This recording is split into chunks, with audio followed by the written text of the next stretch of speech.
Colleagues, friends, ladies and gentlemen, thank you for graciously inviting me to speak at this important conference, which I believe will effectively contribute to the work of the 2022 High-Level Political Forum. I was invited to discuss the Secretary General's Our Common Agenda report, and specifically the processes geared towards advancing the report's proposals in the General Assembly. As many of you are aware, the Secretary General's report requested by Member States was born from the recommendations and findings collected during the UN's 75th anniversary commemoration. Beginning with the publication of the report in September 2021 and followed by the adoption of Resolution 76/6 in November, the membership of the General Assembly has been focused on the many proposals contained within the Secretary General's report. Specifically, Member States mandated me, as President of the General Assembly, to initiate a follow-up process to the OCA report, a process by which Member States and relevant partners could consider the various proposals and options. Accordingly, my office has convened 5 rounds of thematic consultations. This consisted of plenary discussions with more than 350 statements from Member States and observers and 10 panel discussions. Over these 5 thematic consultations, we have heard not only from Member States and observers of the General Assembly, but also from senior representatives of the UN system and other relevant partners, including the private sector, the academia, civil society, and youth. We are now in the process of finalizing summaries of proceedings from these consultations. These will reflect the views expressed by Member States and may also include recommendations about steps forward, outlining pathways to proceed further with the OCA report.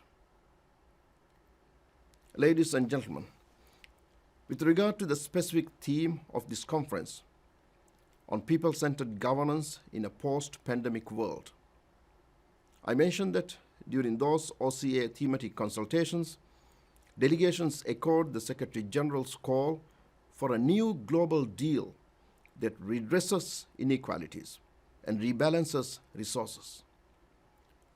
Accordingly, they emphasized the global dimensions of this social contract. They were particularly enthusiastic for more details on the proposals around a social contract anchored in human rights. This makes me optimistic that Member States will draw up on a spirit of justice and compassion as they consider the path forward. My friends, our recent history has been a tumultuous period. A pandemic and an armed conflict have shaken our global norms and institutions. The armed conflict in Ukraine dealt successive blows to a global economy already damaged by COVID-19. And the world continues to be appalled by the scale of human tragedy wrought by this and other conflicts around the world. In the wake of such shock and economic anxiety, our societies are becoming more polarized. As divisions grow and differences deepen, increasing the potential for future strife.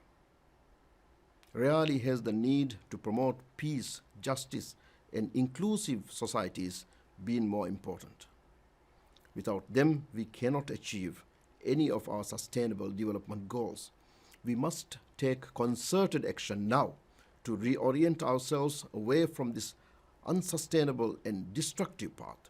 We must put aside our differences and act for the common good.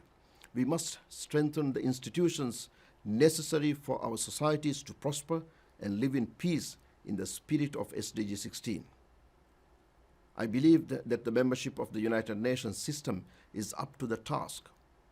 Working alongside each other and other stakeholders, we can undertake a global recovery that strengthens SDG16 and makes progress across the entirety of the 2030 agenda. My office will continue the work of taking forward the proposals and options related to our common agenda in an inclusive and transparent manner.